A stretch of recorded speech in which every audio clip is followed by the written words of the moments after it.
Bonjour tout le monde, aujourd'hui je vais vous parler de 7 résurrections qu'on retrouve dans la parole de Dieu. Dans la Bible, il y a évidemment plus de 7 résurrections, ça pourrait surprendre beaucoup de gens, mais je vais parler des 7 résurrections qui englobent des groupes de personnes spécifiquement parlant. Parce que le Seigneur a ressuscité des gens, mais c'était des individus, c'était une personne à la fois. Mais dans la Bible, incluant la résurrection du Seigneur Jésus-Christ, parce que le Seigneur Jésus-Christ est ressuscité par lui-même, il y a 6 autres groupes qui vont ressusciter dans la Bible que nous allons voir. Le Seigneur fonctionne par 7, donc je vais faire aussi une série sur les nombres dans la parole de Dieu, et cette vidéo va être inclue dans cette série-là. Le Seigneur fonctionne beaucoup par 7, donc 7 résurrections, 7 baptêmes, 7 enlèvements, 7 jugements, et on va voir ça dans les prochains mois. Donc, on va commencer sans plus tarder. La première résurrection que l'on retrouve, c'est dans Matthieu chapitre 28. C'est d'ailleurs, on va y donner la prééminence, c'est la résurrection du Seigneur Jésus-Christ. Parce que vous allez dire, oui, mais Dominique t'a dit que tu allais parler de 7 groupes qui allaient ressusciter, et là tu nous nommes le Seigneur Jésus-Christ qui est seulement un individu. C'est vrai, mais par le Seigneur Jésus-Christ, c'est à cause de lui que nous avons la possibilité de ressusciter. Donc, par la résurrection du Seigneur Jésus-Christ, plusieurs personnes ressusciteront. Donc, il est évident qu'il doit être nommé en premier dans cette série-là. Donc, dans Matthieu chapitre 28, verset 1, à la fin du sabbat, comme l'aube commençait sur le premier jour de la semaine, Marie Magdalène et l'autre Marie vinrent pour voir le sépulcre. Et voici, il y eut un grand tremblement de terre, car l'ange du Seigneur descendit du ciel et vint et roula la pierre de devant l'entrée et s'assit dessus. Sa figure était comme un éclair et son habillement blanc comme neige, et ayant peur de lui, les gardes tremblèrent et devinrent comme des hommes morts. Et l'ange répondit et dit aux femmes, « Vous, n'ayez pas peur, car je sais que vous cherchez Jésus qui a été crucifié. Il n'est pas ici, car il est ressuscité. Comme il l'avait dit, venez, voyez le lieu où le Seigneur était placé. » Donc, la première résurrection, c'est le Seigneur Jésus-Christ. La deuxième, c'est les saints de l'Ancien Testament. Et il y a beaucoup de gens qui manquent cette résurrection-là. Immédiatement après que le Seigneur Jésus-Christ fut ressuscité, dans Matthieu chapitre 27, verset 52, et les tombeaux s'ouvrirent, et beaucoup de corps de saints qui étaient endormis ressuscitèrent, et sortirent des tombeaux après sa résurrection, et entrèrent dans la sainte cité, et apparurent à beaucoup. Donc, lorsque le Seigneur Jésus-Christ fut ressuscité, certains saints de l'Ancien Testament sont ressuscités avec lui, lesquels la Bible ne le spécifie pas. Pourquoi je mentionne certains saints de l'Ancien Testament? Parce que il y a un autre groupe de saints qui est l'armée d'Israël, qui ressuscitera dans le futur, dans la période qu'on appelle la tribulation, et on va le voir plus tard. Donc, ça devait être une scène assez incroyable lorsque le Seigneur Jésus-Christ fut ressuscité et que les saints de l'Ancien Testament ressuscitèrent et marchèrent dans la ville. Je peux vous dire que ça devait être une scène incroyable. Les gens devaient être assez terrorisés de voir ça. La troisième, c'est le croyant spirituellement. Le croyant spirituellement. Donc, je vais vous l'expliquer. Ça, c'est dans Éphésiens chapitre 2, versets 1 à 6. J'ai pas marqué Éphésiens, mais c'est Éphésiens chapitre 2, versets 1 à 6. « Et vous qui l'a vivifié, qui étiez morts dans vos infractions et dans vos péchés, dans lesquels autrefois vous avez marché selon le cours de ce monde, selon le prince du pouvoir de l'air, l'esprit qui maintenant agit dans les enfants de la désobéissance, parmi lesquels aussi nous tous avions notre comportement autrefois dans les convoitises de notre chair, accomplissant les désirs de la chair et de l'intention, et nous étions par nature des enfants de courroux, les enfants ça veut dire enfants de la colère, c'est-à-dire comme les autres. Mais Dieu qui est riche en miséricorde par son grand amour, avec lequel il nous a aimés, c'est-à-dire lorsque nous étions morts dans les péchés, nous a vivifiés, ressuscités ensemble avec Christ, par grâce vous êtes sauvés, et nous a ressuscités ensemble, et nous a fait asseoir ensemble dans les lieux célestes en Christ Jésus. Donc, par la nouvelle naissance, si vous êtes sauvés, vous êtes spirituellement ressuscités, et spirituellement, vous êtes présentement assis dans les lieux célestes en Christ Jésus. Donc, si vous êtes spirituellement ressuscité et assis dans les lieux célestes en Christ Jésus, pouvez-vous perdre votre salut? C'est impossible parce que vous êtes ressuscité spirituellement. C'est-à-dire que votre vieille nature était morte et lorsque le Seigneur vous a sauvé de vos péchés, vous êtes devenu une nouvelle personne. Donc, vous êtes ressuscité en une nouvelle personne. Et vous êtes assis ensemble dans les lieux célestes en Christ Jésus.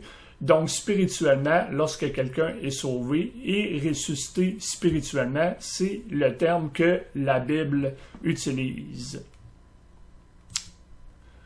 Le prochain groupe, c'est le groupe numéro 5, c'est la nation d'Israël. Dans Ézéchiel chapitre 37, la main du Seigneur fut sur moi et le Seigneur me transporta en esprit et me posa au milieu d'une vallée qui était pleine d'ossements. Et il me fit passer près d'eux tout autour, et voici, ils étaient en fort grand nombre, en pleine vallée, et ils étaient forts et secs. Et il me dit, Fils de l'homme, ces os peuvent-ils revivre? Et je répondis, Ô Seigneur Dieu, tu le sais. Je voulais pas écrire tout le passage parce que le passage est assez long, mais lorsque vous lisez la suite des choses, versets 4 et suivants, vous allez vous rendre compte que le prophète va prophétiser et que ces ossements-là vont revivre et devenir une très grande armée, et c'est l'armée de la nation d'Israël. Et cet événement-là n'est pas juste une parabole, la Bible ne dit pas que c'est une parabole. Vous pouvez être certain que c'est littéral et ça va arriver à la guerre que les gens vont vivre durant la tribulation lorsque la nation d'Israël, son armée, va ressusciter. Donc, ça va être quelque chose de spécial, je peux vous le garantir, parce que le Seigneur va revenir avec son armée, qui est nous, qui est ceux qui sont sauvés, parce qu'on va avoir été enlevés avant la tribulation. Donc, à la guerre de l'Armageddon, ce que les gens appellent la guerre de l'Armageddon à la fin de la tribulation, le Seigneur va revenir avec son armée parce que Satan va rassembler une très grande armée terrestre et probablement une armée de l'enfer aussi. Et cette armée-là va s'en aller directement en Israël pour la détruire. Donc, Satan va avoir son armée qui va être d'êtres humains et de zombies. Zombies parce qu'il va avoir une armée de l'enfer aussi. Donc, tous les films de zombies que vous voyez, c'est pas pour rien que Satan fait faire ces films-là parce qu'il y a toujours une part de vérité. Parce que ça va être littéralement des zombies qui vont marcher sur terre pour attaquer Israël. Et le Seigneur va revenir avec son armée qui est nous. Et le Seigneur va ressusciter aussi l'armée d'Israël pour combattre l'armée de Satan. Donc, je peux vous garantir que ça va être un événement grandiose et spécial qui est la 5e résurrection dans la parole de Dieu. Résurrection de groupe, comme je vous ai expliqué auparavant. Il y a aussi les saints durant la tribulation. Dans Révélation, chapitre 11, verset 9, « Et ceux d'entre les peuples, les parentés et langues, les nations verront leur corps mort. » Révélation, chapitre 11, parle des 2 témoins qui seront Élie et Moïse durant la tribulation. Je pourrais faire aussi une vidéo, si j'ai le temps, et Dieu voulant, dans le futur, pourquoi que les 2 témoins seront Élie et Moïse, et non Enoch et Élie. Ça sera Élie et Moïse. Et ceux d'entre les peuples et parentés en langue des nations verront leur corps mort 3 jours et demi, donc c'est Élie et Moïse, ils ne permettront pas que leur corps mort soit mis dans des tombeaux, et ceux qui demeurent sur la terre se réjouiront à leur sujet et se divertiront, et s'enverront des cadeaux les uns aux autres. Donc ce sera peut-être durant le temps des fêtes que ces 2 prophètes tourmentèrent ceux qui demeurent sur la terre. Et après 3 jours et demi, L'esprit de vie venant de Dieu entra en eux, et ils se tinrent sur leurs pieds, et une grande peur s'abattit sur ceux qui les virent. Ils entendirent une grande voix depuis le ciel leur disant « Montez ici !» Et ils montèrent au ciel dans un nuage, et leurs ennemis les regardèrent. Donc, non seulement les deux témoins sont ressuscités, mais les deux témoins aussi ont été enlevés. Donc, c'est un des 7 enlèvements aussi que l'on voit dans la parole de Dieu. Donc, les deux témoins vont ressusciter dans la tribulation et vont être enlevés.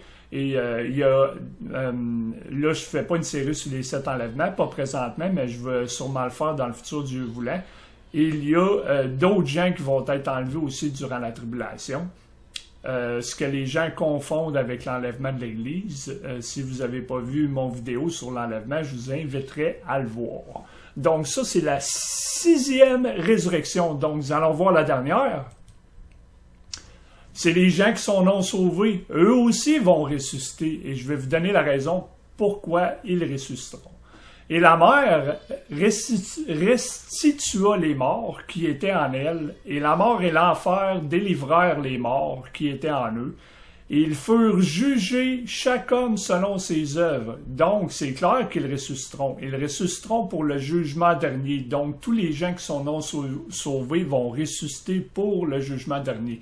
Et la mort et l'enfer furent jetés dans le lac de feu. C'est là la seconde mort. Donc, c'est pour ça que la Bible dit « Et la mort et l'enfer délivrèrent les morts qui étaient en eux ». Ça ne dit pas le ciel et l'enfer, ça dit la mort et l'enfer. Parce que les gens qui sont non sauvés, l'enfer va les recracher. Et ces gens-là sont morts. Et évidemment, ils vont être jugés par le Christ. Et après, lorsqu'ils vont être jugés par le Christ, l'enfer et ces gens-là vont être jetés dans ce que l'on appelle le lac de feu qui est la seconde mort. Et quiconque n'était pas trouvé écrit dans le livre de vie, ça c'est les gens qui ne sont pas sauvés, fut jeté dans le lac de feu. Donc, c'est ce qui conclut les 7 résurrections. Je vous souhaite une bonne semaine et que la grâce du Seigneur Jésus-Christ soit avec vous tous. Amen.